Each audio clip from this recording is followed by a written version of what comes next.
and it's their intrinsic nature. This food basically robs. Sound feasible, sound like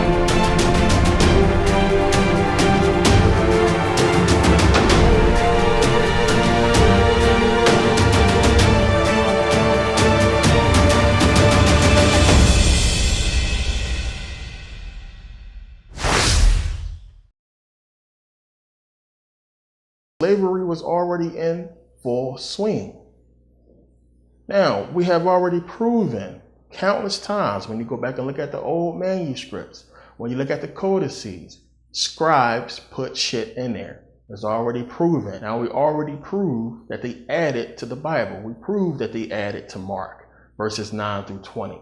We proved that the story about the woman taken in adultery, let he who is without sin cast the first stone, proven that was added. So we know we have a history of people adding things to the Bible. So, Hebrews want to act like it's so far-fetched that they added Deuteronomy 28. And the thing is, as I've proven, when you go read the original or the oldest complete manuscript on the planet, which is Codex Sinaiticus, when you read it, it does not say the same thing. Already proved that. Now, let's get into this Deuteronomy 28:68. Because as I said, it is not the same. When you go back to the original, to the oldest versions of the Bible, it don't say nothing about no Egypt or no ships. So understand, we do not have an ancient copy of Deuteronomy. I'm talking about before 500 AD, written in Hebrew. It don't exist. We don't have a complete copy. The oldest complete copy of Deuteronomy that we have is in Codex Sinaiticus. Now, remember, the Dead Sea Scrolls, take a look at them. This is Deuteronomy in the Dead Sea Scrolls. It's pieces. This is what they give you because they know it don't say anything like the King James Version, and it doesn't even say the same thing that the codices say. It says something completely different, and I'm sure of that. So we don't have an ancient copy of Deuteronomy. We don't have a BC copy of Deuteronomy that's complete. The oldest complete copy of Deuteronomy that we have is in Codex Sinaiticus. And it doesn't say anything about no ships. It doesn't say anything about no going back to Egypt on ships or slaves or anything to that effect at all. So we're going to take a look at it and see what it actually says. So now we're at the website for Codex Sinaiticus. And I want you to see right off the bat, this is all that we have. Chapter 3, 4, 28, 29, and 30. That's it. Now, this is the most complete copy of Deuteronomy that we have that dates before 500 AD. Nothing else on earth is more complete than this, period. We know the Dead Sea Scrolls is older, but it's not as complete. Codex Sinaiticus has the most complete version of the Bible. It's the most complete Bible on earth, period. So when you go back and you're trying to figure out what is as closest to the original as possible, you have to go to Codex Sinaiticus. You can't go to the Dead Sea Scrolls, it's in pieces. Now, this manuscript was actually stashed away at some point in time in Mount Sinai at a monastery. And it was found by Constantine von Tischendorf in the 1800s. So it was sitting there for hundreds of years and it's in pretty good condition. Now, here you see a little bit of holes or whatever like that, but you can actually make these words out. You can actually make them out and see what it's saying, but they give it to you over here. So here is 68, Deuteronomy 28:68. We can see it here. Now, when we match it up with King James Version, you can eyeball it and see that it's completely different. Doesn't even start off with ka, and doesn't even say the same thing. So here it is. This is what it's saying in Sinaiticus. Completely different. Nothing about Egypt, nothing about ship or slavery or anything like that. So understand that we know, as I showed you in my last video, the scribes made mistakes. So if you try to copy and paste and do like a Google Translate, if a letter is off, you're not going to get the correct translation. You got to know or show it to somebody who actually knows, who can read Greek. And one of the things that you do is when you start reading manuscripts is you can kind of tell a difference that if a scribe was trying to say like that and spelled it than, and you can just like read it and say like, well, maybe he meant that. I know he didn't mean than. And it's just little, errors like that. So if somebody trying to say the and they spell it THO or THA, I know they probably meant THE. So when you read these manuscripts, it's saying here definite place, there presents an enemy unto your child, and child run away and not be the inquiree.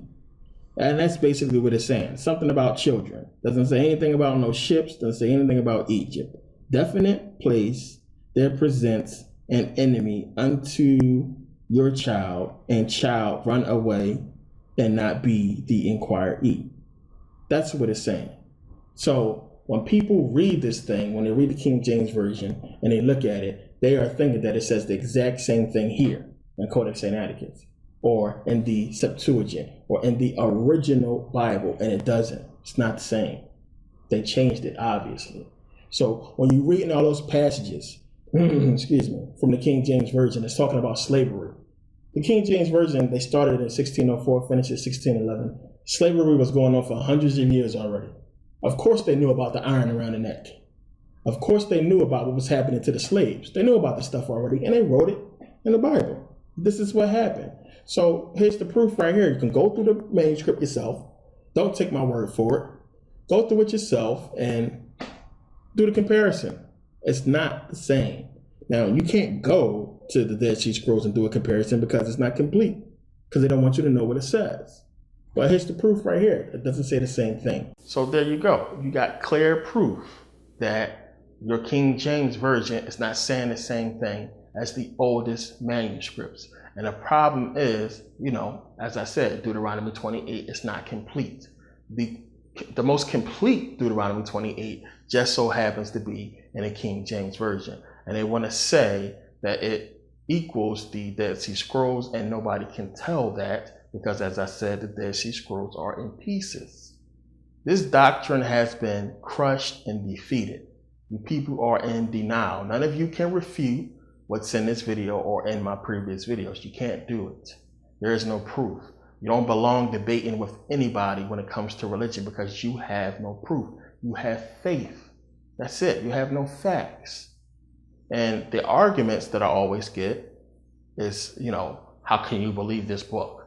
Or the white man wrote that book. They want to always attack, your scholarship or the stuff that you use to research stuff when they believe in a Bible, which is a book. It has no proof to back it up. When I say that, just because it's in the Bible, you can't believe it. You can say that with any book.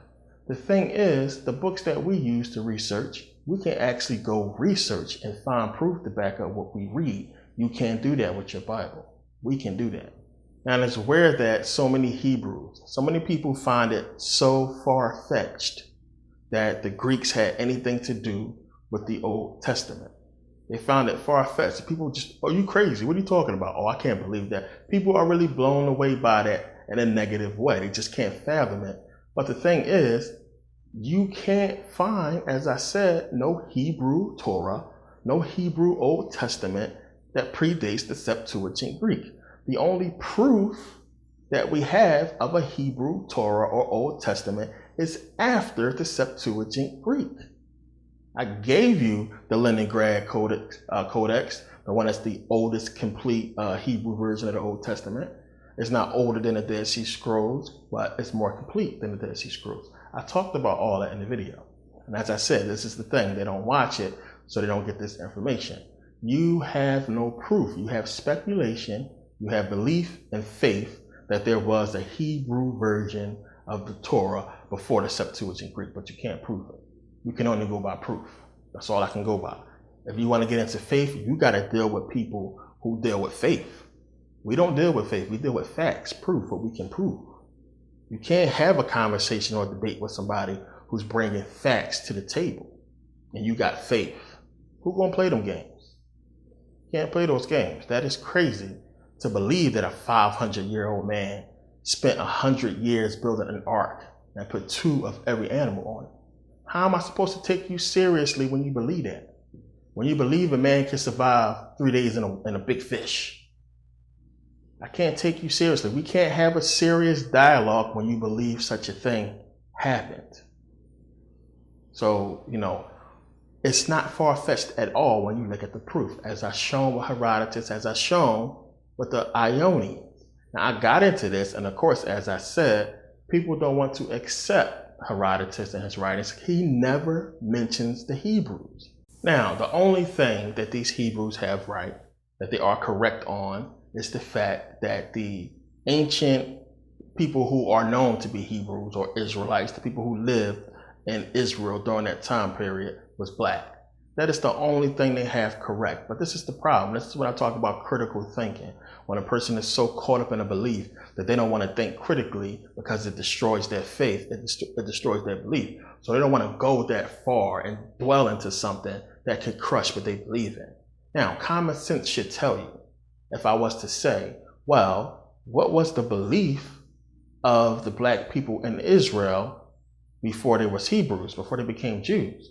And of course, a Hebrew would say, well, wait a minute, there was always Hebrews or there was always Jews. Somebody might say something that's stupid, but you got to think back. We know for a fact that Israel was a part of the Egyptian civilization, the Egyptian empire. We know they ruled that area. So yeah, it was black people there. Show me before the Egyptians ruled a people there called Hebrews. That goes into the whole thing that if Moses and the Israelites, if the Jews were slaves in Egypt, when they fled Egypt and Moses parted the Red Sea, all that bullshit, where did they go?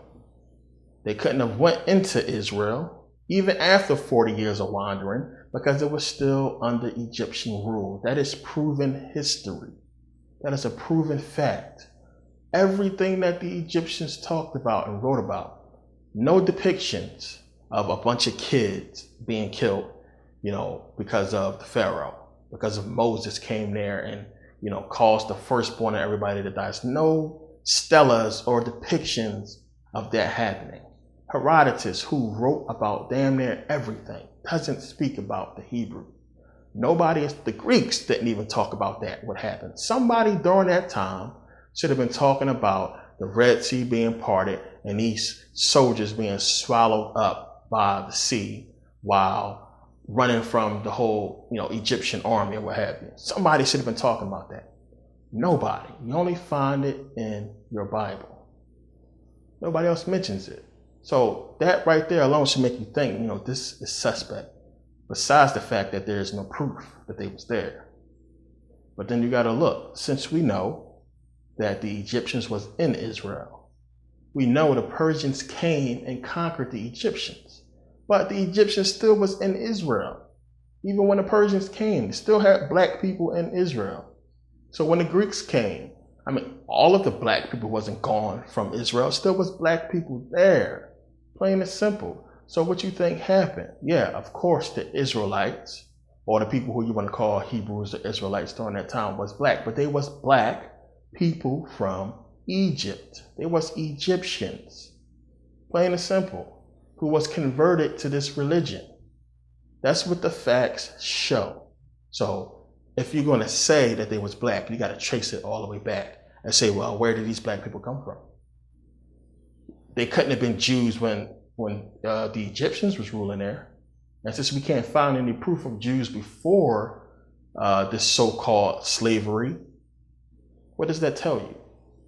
What is that? Where did the Hebrews come from before they were supposedly enslaved in Egypt? Where did they come from? Think about that. Where is any proof of that civilization? You cannot find me any proof that the Hebrews or any Jews actually existed before the 4th century BCE. And people think that's crazy too, but go look. Find me proof. I'm not talking about no wooden carving. I'm not talking about no bowl that has been already proven to be fake. All this stuff that they find, they want to trace back past 400 BCE, saying that it's Hebrew. All of it's been debunked and proven either not being able to determine what it really was or how old it is, or fake. And I talked about that in the video as well. So it's all bogus. The people didn't exist until the Greeks created them, which is why Herodotus doesn't talk about them, because he died before the Greeks invaded Egypt and conquered Egypt. So now understand, most of the time when Hebrews go back and start finding Israelites in Africa, The ancient Israelites, yeah, of course, they exist. They was around. We talking about, after 400 BCE.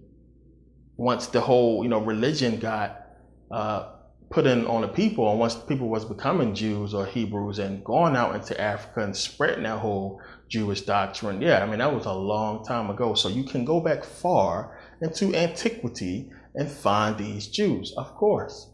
But you can't find them past 400 BCE. And that's the whole point. So the thing is, of course, that timeline fits to the 4th century BCE, where you had the Greeks coming to Egypt. And as I just showed you in the video, how the Greeks and the Egyptians was living together, so they knew the culture. They knew the culture, they just didn't have whatever secrets that the Egyptians was holding from them. And they eventually took that. And that was the whole thing. Remember, when you look at history, I just pointed this out in a previous video, that remember, you had the Egyptians reach out to the Greeks. The Greeks fought alongside the Egyptians against the Persians. So they had to be dialogue and they had to know each other. We know when the Egyptians tried to hire the Spartans with a ship full of wheat or barley or something, we know that the Persians destroyed the ship and they didn't get the help that they need. We know about Xerxes writing a letter to the Greeks saying that we are from the same people. We are brothers. We are basically from the same line. We don't want to fight you, so don't protect these Egyptians. All this stuff is documented, proven stuff. You're not going to find that with the Hebrew doctrine. They only go back to that Bible, which is not proven, which is not a fact. It's not based on any proven history, which is why that religion and all other religion requires faith. Like, y'all got to stop playing. Stop playing.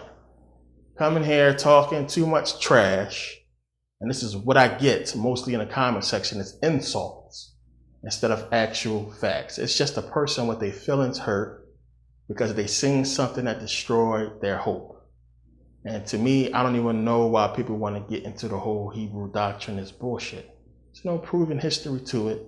It don't even sound good, and it's degrading. It's degrading. But you need to understand, what is the whole purpose? What is the point of that doctrine? When you start going back, and I'm talking about slavery even, and if you listen to the slave narratives, and I talked about this before too. So if you read the slave narratives as well, many of those slaves who survived talked about the white man's doctrine saying that they were cursed people. They were cursed by God to be slaves. Sounds familiar? It's already been documented. People already know, for common damn sense. They used the Bible to enslave people, to enslave us, to justify our enslavement. They used the Bible. So if you got white people reading the Bible and saying that, well, God punished them, or, they don't have any souls, or something is wrong with these black people, which is why we can enslave them. When you got them believing that, they can accept it more. When you got black people believing that, they can accept it more. But when I read the slave narratives, when I was listening to some of the audio tapes, you can go to the website, you can check them out yourself, and hearing them saying that, I was like, okay, that makes sense. Because why do you give them the Bible? It always blew my mind. And I had a lot of people say this. How can you do to a people what they did to those slaves and then talk about Jesus? You have to have an excuse for that. You have to justify that some way. That's something bad. That's something evil. So if you can point to the Bible and say, no, God is doing this to you. But if you be good, be a good servant, like I talk about in the beginning of That's Game, the Bible Christianity Finally Explained, you heard what she said. That's from the slave narrative. She was talking about what the slave masters was telling them. Oh, if you be good, then you're going to live a good life. But that's when you die. That's in heaven, not on earth. On earth, you're going to be a damn slave because God said that's what you're supposed to be. So the Hebrews don't want to talk about that. They don't want to admit that, wait a minute, the doctrine that they're preaching is the same shit that the slave master was preaching during slavery. Just that simple. They just put a spin on it and said, oh no, we ain't from Ham, we from Shem. When I show you in the video that when you go back and look at that Shem, the Shemitic tribe, they don't really get into them that much. But what you do realize is all they do is go take the Africans' shit. That's what it's about. So now we went over before, and I've shown you that when you read 2 Samuel, it's talking about King David going into Jebus or Jerusalem and basically conquering the Jebusites. You know, he's there, he's talking about if you smite the deaf and the lame, I'll make somebody a chief or a captain or something like that when you read 2 Samuel chapter 5. Now, the whole thing is, this is Jerusalem, but it's telling you that Jerusalem was called something different before it was called Jerusalem. It was called Jebus. Now, we know that it was inhabited by the Jebusites, who are descendants of Ham. So we're talking about black people.